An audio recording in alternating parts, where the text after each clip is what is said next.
नमस्कारम बालकों और बालिकाओं। तो हमारा सेकंड चैप्टर है हिस्ट्री का, nationalism in India. Nationalism in India मतलब हमारे इंडिया में नेशनलिज्म कैसे आया, इस बारे में हम इस चैप्टर में देख रहे थे। अगर हम इसकी स्टार्टिंग पे बात करें तो नेशनलिज्म नेशनलिज्म की स्पिरिट वैसे तो 1857 से स्टार्ट हो चुकी थी हमारे अंदर, लेकिन बीच में दब चुकी थी। अब दोबारा कैसे हुई है? तो फर्स्ट वर्ल्ड वॉर जब हुई थी 1914, तो 1914 के टाइम पे जब फर्स्ट वर्ल्ड वॉर हुई थी तो अंग्रेजों को जो परेशानी उठानी पड़ी थी, उन्होंने सारा बोझ डाल दिया था भारत के लोगों पर। टैक्स बढ़ा दिए, चीज़ों के दाम बढ़ा दिए, जबरदस्ती सेना में भर्ती कराया जा रहा है। हमारे यहाँ जब बीमारी फैल गई तो किसी तरह की कोई फैसिलिटीज नहीं थी, है ना। कोई दवाइयाँ वगैरह, मेडिसिन वगैरह, इलाज बिल्कुल भी नहीं। तो भारत के लोगों को वाकई में लगा कि ये हमें तो बिल्कुल भी इंसान जैसा भी नहीं मानते, इन्हें हमारी कोई परवाह नहीं है। तो भारत के लोगों के मन में आग जलना शुरू। अब इसी में आगे देखते हैं तो Gandhi ji return to India. Gandhi ji South Africa से आते हैं भारत। गांधी जी 9 जनवरी 9 जनवरी 1915, गांधी जी 1915 में भारत में एंट्री लेते हैं। अब गांधी जी साउथ अफ्रीका में इससे पहले वहाँ पर लोअर बैरिस्टर का काम कर रहे थे, और वहाँ पर उन्होंने बहुत बड़ा मूवमेंट भी करा था, सत्याग्रह। जो डिस्क्रिमिनेशन चल रहा था, है ना, गोरे काले, ब्लैक वाइट वाला, उसका अगेंस्ट किया और वहाँ पर जीते भी सही। तो गांधी जी को बहुत सम्मान के साथ वहाँ देखा जाता था। गांधी जी यह सोच में थे कि भारत में भी यही होगा, और भारत में भी वो यही सोच के अंग्रेजों का थोड़ा साथ भी दे रहे थे। लेकिन फिर अंग्रेजों की कुछ गलतियों के कारण उनको सत्याग्रह करना पड़ा। सत्याग्रह सत्याग्रह का मीन था फाइट विद ट्रुथ, है ना, या फिर फाइट फॉर ट्रुथ, कि सत्य के लिए, ट्रुथ के लिए लड़ाई। सत्य की ताकत पर गांधी जी को बहुत भरोसा था, और वो सत्य की ताकत, ट्रुथ की पावर पे बिना हिंसा, मतलब नॉन वायलेंस, कोई वायलेंस नहीं, नॉन वायलेंस के साथ अपने काम को करना चाहते थे और देश को आज़ाद कराना चाहते थे। ये गांधी जी की सोच थी, लेकिन इस चीज को हम पूरी तरह से ही मान नहीं सकते क्योंकि ऐसा पॉसिबल नहीं हुआ भी नहीं। Gandhi ji did the first satyagraha in India in Champaran Bihar. Gandhi ji ने पहला सत्याग्रह जो बिहार में, जो प्लांटेशन वाले थे, इंडिगो, नील की खेती करवा रहे थे, तो उनके अगेंस्ट जो वहाँ के किसानों को परेशान किया जा रहा था, वहाँ अंग्रेजों के अगेंस्ट यहाँ पर सत्याग्रह किया था 1917। ऑफिशियली डेट तो 1916 की मानते हैं, लेकिन बुक में 1917 दे रखा है। आगे देखें।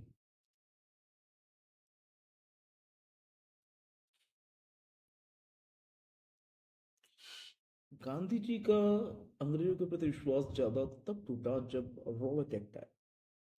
रॉलेट एक्ट एक ऐसा लो जिसने मतलब अंग्रेजों के असली सोच को दिखा दिया था। जो ब्रिटिशर्स थे वो भारत के लोगों के बारे में क्या सोचते थे, उन अंग्रेजों ने रॉलेट एक्ट में एक ऐसा लॉ पास किया जिससे किसी भी इंडियन को, किसी पॉलिटिशियन को, बिना किसी कोई एविडेंस ना हो, कोई सबूत ना हो, बस शक हो, तो उसको 2 साल के लिए अरेस्ट करके रख सकते थे। उस पर कोई मुकदमा, है ना, कोई वारंट वगैरह किसी चीज की जरूरत नहीं। तो basis of suspicious without any argument. तो ये एक ऐसा लॉ था जिसका विरोध पूरे भारत में हुआ। गांधी जी ने भी प्रोटेस्ट किया इसके अगेंस्ट में। तो प्रोटेस्ट चल रहे थे, 6 अप्रैल से चले थे, और 10 अप्रैल को यहाँ पर उन्होंने मार्शल लॉ लगा दिया था। मार्शल लॉ क्या था? Rule control by the army. Rule को कंट्रोल आर्मी के द्वारा किया जाता है। आगे इसमें देखें तो इसी टाइम पर हम आगे जब 3 दिन बाद आए, 13 अप्रैल, 13 अप्रैल 1919, जलियांवाला बाग में वैशाखी का दिन था, मेला लगा हुआ था, बहुत सारे लोग आए थे।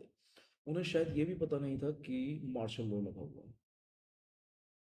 अब वो लोग वहाँ थे, वहाँ के लोगों के जो बहुत लीडर थे, बहुत फेमस लीडर, सैफुद्दीन किचल और डॉक्टर सत्यपाल, उनको अरेस्ट कर लिया था।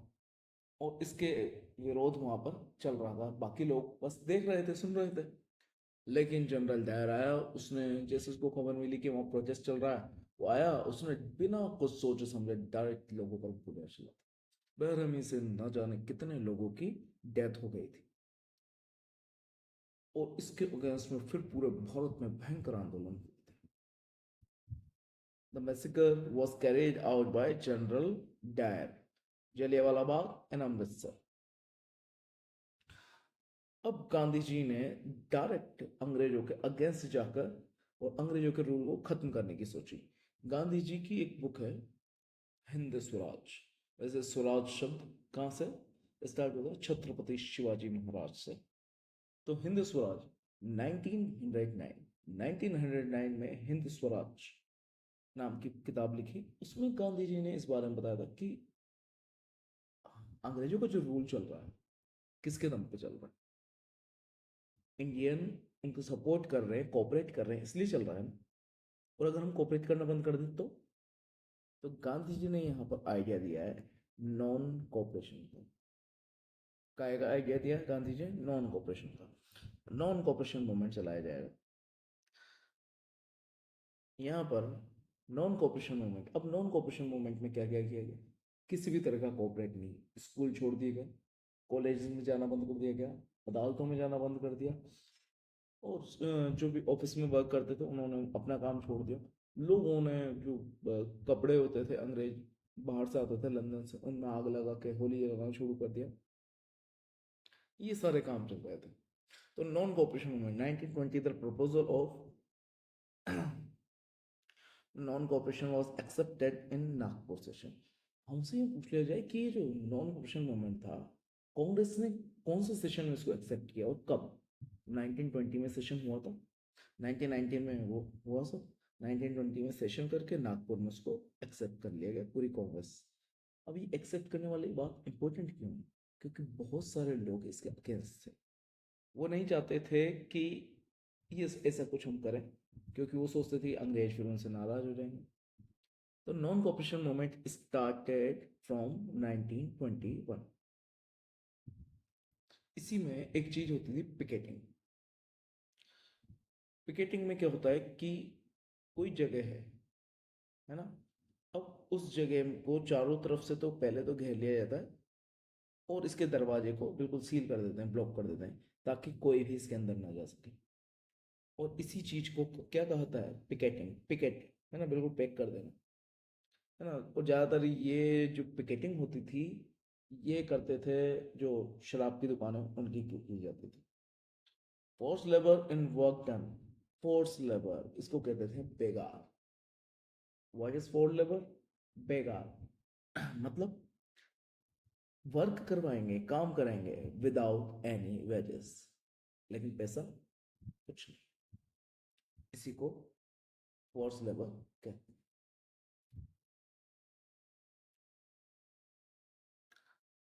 आगे जो हाँ, तो अब गांवों में भी जैसे कि शहरों में, अब आपको इतना थोड़ा पता करना है इसमें कि शहरों में जो मूवमेंट चल रहा था नॉन कॉपरेशन का, वो स्लो हो गया था। तो ऐसे कौन से रीजन थे जिसकी वजह से वो स्लो हुआ? आपको थोड़ा डिटेल में इसका आंसर पता करना है।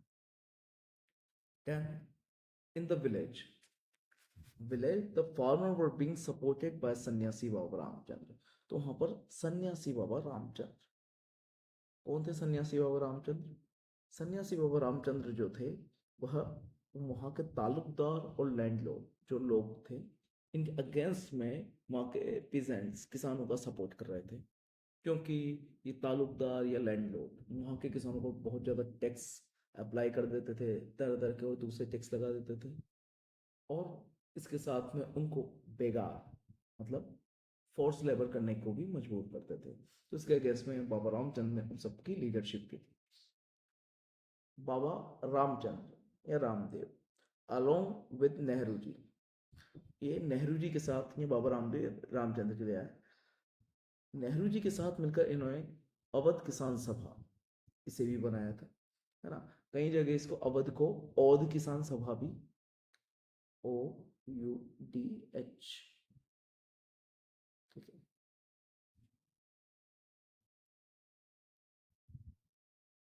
OUDH, औध, औध किसान सभा भी कहा है। अब गांव में ये हो गया, गांव में आपको इतना पता करना है कि मेन बात तो यही थी, लेकिन किसी रीजन की वजह से कांग्रेस ने, कांग्रेस पार्टी ने, गांधी जी ने किसानों का जो मूवमेंट था उसको छोड़ दिया था। ये आपको पता करना है कैसे। गुडेम रेबिलियन, गुडेम रेबिलियन क्या था वैसे तो। एक गुडेम क्या है, गुडेम, गुडेम आंध्र प्रदेश में जो हिल्स है उनका नाम है गुडेम। तो गुडेम रेबिलियन, यहाँ के जो लोग थे, जो लोग पहाड़ियों में जंगलों में रहते थे, उनको उनको घर उनके जंगलों से बाहर निकाल दिया गया था। वह अपने घरों में, मतलब जंगलों में नहीं जा सकते थे। अपने जानवरों को वहाँ पे वो ग्रेजिंग नहीं करवा सकते, चरा नहीं सकते थे, है ना। अपनी लाइफ को, अपने लाइफ को कैसे चलाएं उनके ये समझ में नहीं आ रहा था। तो बहुत परेशान थे, और अंग्रेज इसके बाद भी उनसे जबरदस्ती फोर्स लेबर करवाने की कोशिश कर रहे थे। तो लोगों को बहुत गुस्सा आया, और वहाँ लोगों की लीडरशिप थी Alluri Sitaram Raju. Triple R movie में इन्हीं अलूरी सीताराम राजू का करेक्टर को लिया गया है राम के रूप। तो Gudem rebellion and guerrilla movement, guerrilla movement इसी को कहा जाता है क्योंकि इसमें गुरिल्ला वॉरफेयर का यूज किया गया था। अलूरी सीताराम राजू एक अलग पर्सनालिटी के इंसान थे, जिनको लोग, मतलब जो कहें वहाँ के लोग, भगवान की तरीके से, एक, है ना, भगवान की तरीके से पूजा करते थे, स्पिरिचुअल पर्सनैलिटी। इसी के साथ में वहाँ पर जितने भी प्लांटेशन होते थे, वहाँ पर जो लेबर होती थी, उनको अंदर बंद रखने के लिए 1859 में एक एक्ट आया था। The movement of plantation worker outside the plantation were stop by England immigration act. अब ये इनलैंड इमिग्रेशन एक्ट, ये जी नहीं है इसमें, है ना। इनलैंड इमिग्रेशन एक्ट था आफ्टर द चोरी चोरा इंसिडेंट। जो चोरी चोरा का इंसिडेंट हुआ था, जहां बहुत सारे पुलिस वालों, मतलब लगभग 22 पुलिस वालों को एक चौकी के अंदर, वहां जो गांव के लोग थे उन्होंने जिंदा जला दिया था। क्यों जलाया था? क्योंकि उन लोगों ने जब शांति से वो लोग पीसफुली अपना मूवमेंट निकाल रहे थे, अपने जुलूस निकाल रहे थे, तो पहले तो बहसबाजी हुई, और फिर पुलिस वालों ने उन लोगों से मारपीट की, कुछ लोगों पर गोलियां चला के जान से मार दिया। इस वजह से गांव के लोगों को बहुत गुस्सा आ गया और उन्होंने ये काम किया। लेकिन गांधी जी ने कुछ नहीं सुना, और इस पूरे मूवमेंट को यहाँ पर स्टॉप कर दिया 22 में, है ना। गांधी जी ने 5 फरवरी 1922 को इस मूवमेंट को यहीं पर स्टॉप कर दिया।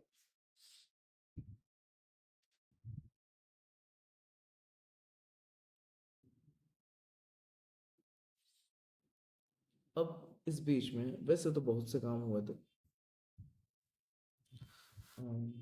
बहुत से काम हुए थे, जिसमें कि एक तो था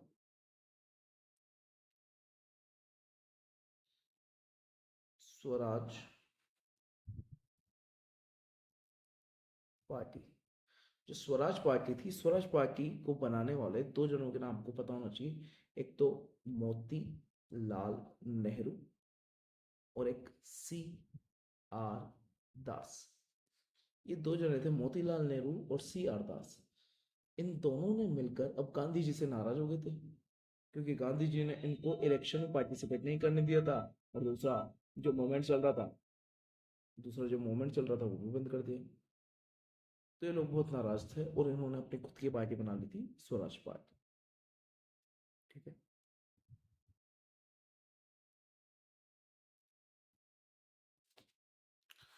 इसके बाद यहाँ पर साइमन कमीशन की बात होती है।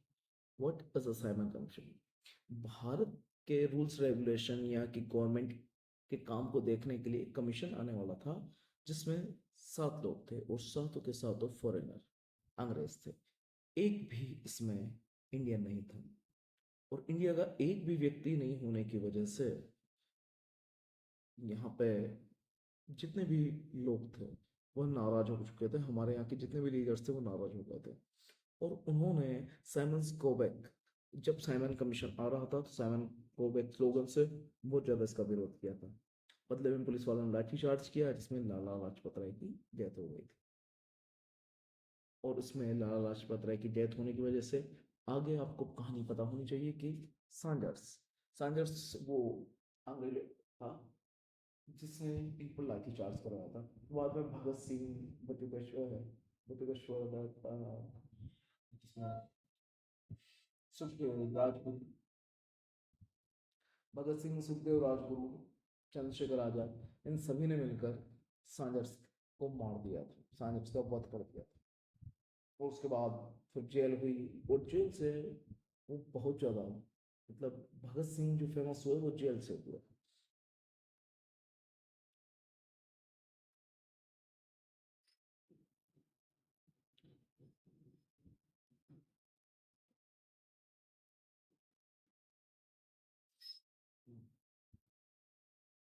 तो इसी बीच में एक बात आती है, पूर्ण स्वराज, फुल इंडिपेंडेंस, है ना।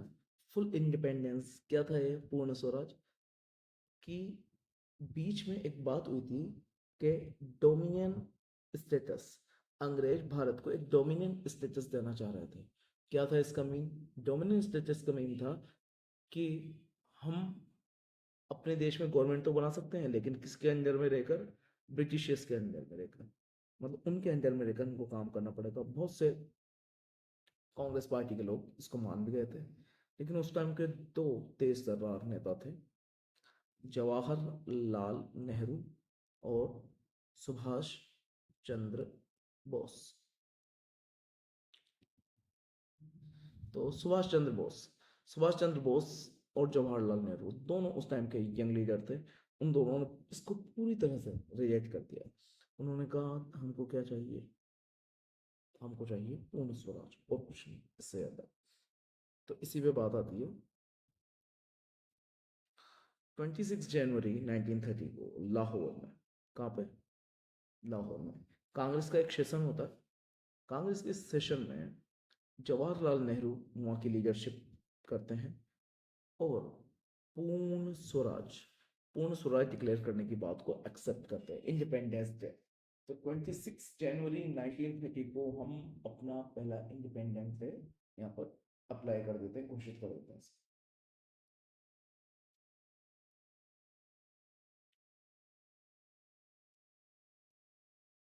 इसी के बाद एक इसी के बाद क्या हुआ था? इसी के बाद एक चीज हुई थी, सॉल्ट मार्च। अंग्रेजों ने नमक बनाने और नमक बेचने पर पूरी तरह रोक लगा दी थी, क्योंकि जो सॉल्ट नमक, बहुत गरीब जाते हैं, गरीब लोग ये बनाया करते थे। और नमक तो सबकी जरूरत थी, अमीर गरीब चाहे जो भी हो, किसी भी जाति का किसी भी धर्म का, नमक तो सभी खाते हैं। तो सॉल्ट, यहाँ पर गांधी जी को क्या दिखा था? यहाँ पर गांधी जी को लगा यार ये नमक एक ऐसी चीज है जिससे मैं सबको एक कर सकता हूँ। तो गांधी जी ने यहाँ पर सॉल्ट या दांडी मार्च निकालने का डिसीजन लिया। Gandhi ji Gandhi ji salt march was from Sabarmati Ashram of Gujarat to Dandi. It start again on 12th March 1930। 12th March 1930 को चालू हुआ था, जो 240 माइल यहाँ तक चल रहा था मामला। और कहाँ पहुंच गए थे? डांडी पहुंच गए थे 6 अप्रैल 1930 को। गांधी जी रीच डांडी।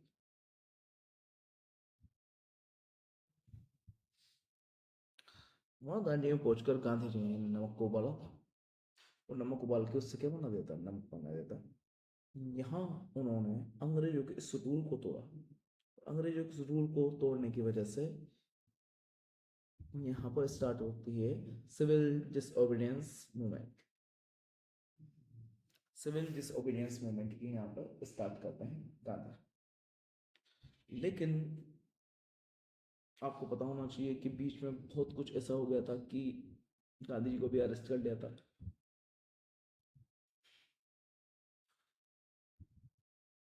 गांधी जी को भी अरेस्ट कर लिया था, और गांधी के साथ में और भी इनके बहुत सारे लोग थे, उनको अरेस्ट कर लिया था। बुरी तरह लोगों को मारा जा रहा था, पीटा जा रहा था। तो गांधी जी इससे परेशान हो गए और उन्होंने दोबारा मूवमेंट बंद कर दिया था।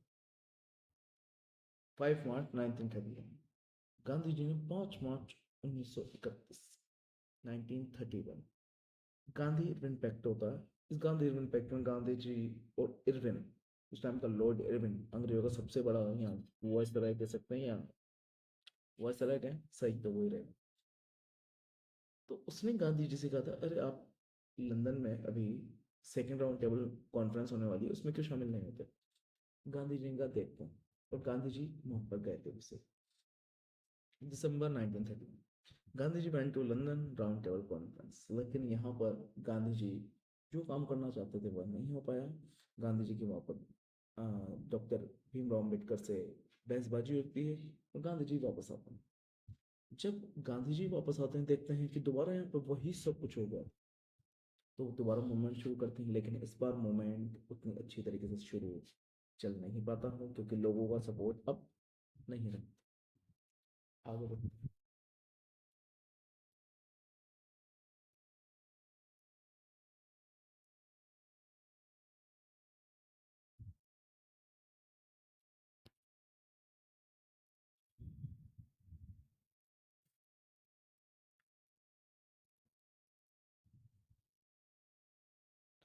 इसी के बाद 1932 की बात करें तो 1932 में जब गांधी जी वहां से आते हैं गोलमेज सम्मेलन लंदन से, गांधी जी उसके बाद पूना की जेल में बंद रहते हैं और वहां ये गांधी जी भूख हड़ताल पर बैठ जाते हैं। वहां गांधी जी को मनाने के लिए डॉक्टर बी आर अम्बेडकर आते हैं और वहां पर क्या डिसाइड होता है, through this the Delhi community got reservation in the provincial and central विधायक परिषद। तो जो लेजिस्लेटिव काउंसिल थी वहां पर गांधी जी जो जितने भी दलित कम्युनिटी थी उनको रिजर्वेशन देते हैं प्रोविंशियल और सेंट्रल में, ताकि इनको अलग ना होना पड़े और साथ में रहकर वो जैसे चाहे वो चुनाव लड़ सकते हैं, लेकिन वोटिंग सभी करें। वोटिंग यूं नहीं बस उसी कास्ट का व्यक्ति करे, सभी वोटिंग करेंगे। पहले क्या होता था, अंग्रेज अलग अलग करने के लिए दलित और मुस्लिम के साथ उन्होंने ये किया था कि जहाँ पर दलित या दलित कास्ट का या फिर मुस्लिम जो भी चुनाव में खड़ा होगा उनको केवल उन्हीं की कास्ट के लोग वोटिंग देंगे और कोई नहीं। इससे लोगों को लगता रहता है यार ये तो हमारे लिए अच्छा है, लेकिन ये देश के लिए बुरा था। इससे पूरा समाज टुकड़ों में बच जाता, इसलिए गांधी जी इसके अगेंस्ट थे। Doctor B R Ambedkar Dr. B.R. Ambedkar founded the Oppressed Class Organization in 1930. Oppressed Class Organization 1930 B R Ambedkar ने बनाई। इसी के साथ हमको याद रखना चाहिए the song Vande Mataram was written by Bankim Chandra Chatterjee. Bankim Chandra Chatterjee क्या लिखा, Vande Mataram, which he include his in his novel आनंद मठ, जिसे इन्होंने अपनी नॉवल आनंद मठ में लिखा। The first picture of Bharat Mata was made by Avrindranath Tagore. Real name तो ठाकुर, अवरिंद्रनाथ ठाकुर या टैगोर।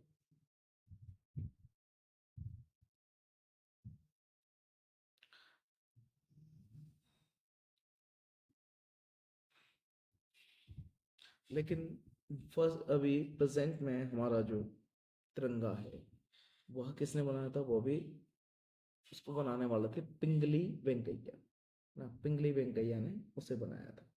ये सारी बातें हमको पता होनी चाहिए। ठीक है, तो ये हमारे चैप्टर के मेन पार्ट हमने कंप्लीट कर लिए हैं। वैसे चैप्टर में और भी चीज़ें हैं, ये तो शॉर्ट शॉर्ट क्वेश्चन थे, आपको डिटेल भी पढ़नी चाहिए।